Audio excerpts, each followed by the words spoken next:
एक व्यक्ति था, बहुत ध्यान से सुनिएगा। आजकल लोग कैसे हो गए हैं वो मैं बता रहा हूं। कभी किसी को एक फूटी कौड़ी दान नहीं करता था। फूटी कौड़ी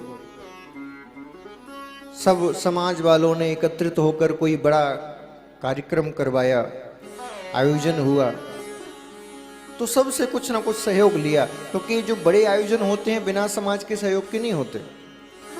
और मैं तो अक्सर ये कहता हूं कि जब भी कोई इस प्रकार का धार्मिक आयोजन या बड़ा आयोजन करें तो भले सामर्थ्यवान हो फिर भी समाज का सहयोग लेना चाहिए। क्यों?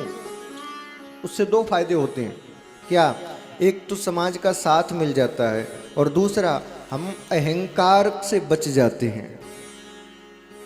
हमारी अंदर अहंकार नहीं पनप पाता।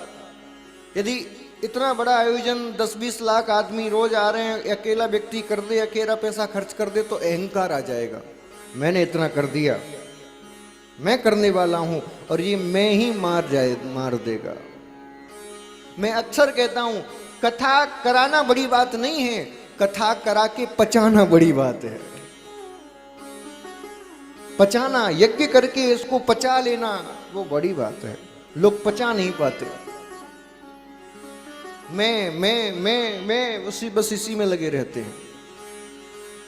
कभी दान नहीं करता। समाज वालों ने कहा वैसे तो कभी देता नहीं, चलो फिर भी अपना फर्ज पूरा करें, कम से कम मांगने तो जाएं, वरना बाद में कहेगा मेरे पास आई ही नहीं, मैं तो खूब देता। अब इतनी बड़ी 84 कोस की यात्रा हो रही है, कथा हो रही है, कुछ तो इससे मांगे। तो गए, बोले सेठ जी यात्रा हो रही है, कथा हो रही है, कुछ सहयोग मिल जाए तो अच्छी बात है। अब पूरे समाज के आए हैं, सेठ जी मना करें तो फिर कैसे काम चले? समाज के संगी रहना है, उनके संगी व्यापार करना है, गड़बड़ हो जाएगी। सेठ जी ने कहा अच्छा एक बात बताओ, सबसे बड़ा दान किसने दिया है? बोले फलाने सेठ जी ने दिए 5 लाख रुपए। अच्छा चलो मेरी रसीद काटो, 11 लाख रुपए दूंगा। सारे अचंभित रह गए। जिस व्यक्ति ने अपने पूरे जीवन में किसी को फूटी कौड़ी दान नहीं की, 1 रुपए की रसीद नहीं कटाई, वो 11 लाख। व्यक्ति तुरंत बदल गया। जितने उसके बुराई करने वाले थे सब बदल गए एक क्षण में। देखो मैं तो पहले ही कहता था सेठ जी मन के बहुत अच्छे हैं। धन महाराज अच्छे अच्छों को बदल देता है। सेठ जी मन के बहुत अच्छे हैं। देख अरे तो देवता हैं, देवता। तुरंत बदल गए। सेठ जी ने कहा देखो कभी कैश तो नहीं, चेक चलेगा? बोले महाराज सब चलेगा, दे दो। 11 लाख का चेक काट के सेठ जी ने दे दिया। अगले दिन संडे, कल संडे ही है ना, तो ट्रस्ट वाले जा नहीं पाए, बैंक बंद। सोमवार को गए प्रसन्नता के संग। अब तो पूरा खर्चा इसी से निकला है, जरूरत ही नहीं मांगने की, किसी से मांगा नहीं 2 दिन तक। अब तो यही बहुत है। मैनेजर साहब के पास पहुंचे, बोले महाराज ये चेक जरा कैश कर दीजिए। मैनेजर साहब ने चेक लिया, देखा, बोले कुछ नहीं मिलेगा, जाओ। बोले क्यों? बोले चेक में राशि तो भरी है लेकिन साइन नहीं हो रखे। बिना साइन के चेक किस मतलब का, ले जाओ।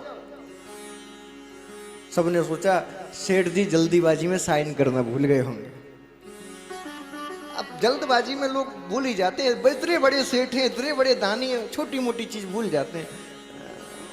तुरंत दौड़े दौड़े सेठ जी के पास पहुंचे। बोले सेठ जी प्रणाम। और दिन तो कोई राम राम नहीं करता, आज प्रणाम। ये माया का खेल है साहब। जो देता है उसी का नाम होता है। सेठ जी ने कहा बताओ क्या बात है?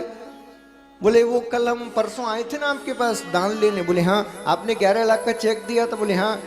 वो आप साइन करना भूल गए, जरा साइन कर दीजिए। बोले बाबरे हो गए। मैं गुप्त दान पर भरोसा रखता हूं, नाम वाम के चक्कर में मैं नहीं पड़ता साहब। नाम वाम के चक्कर में मैं नहीं पड़ता। मैंने तो गुप्त दान कर दिया, तुम्हें चाहिए तो ले जाओ वरना फाड़ के फेंक दो, मैं उसको हाथ भी नहीं लगाऊंगा। मैं साइन वाइन नाम वाम के चक्कर में नहीं पड़ता। ऐसे ऐसे लोग बोले नाम के चक्कर में नहीं पड़ते।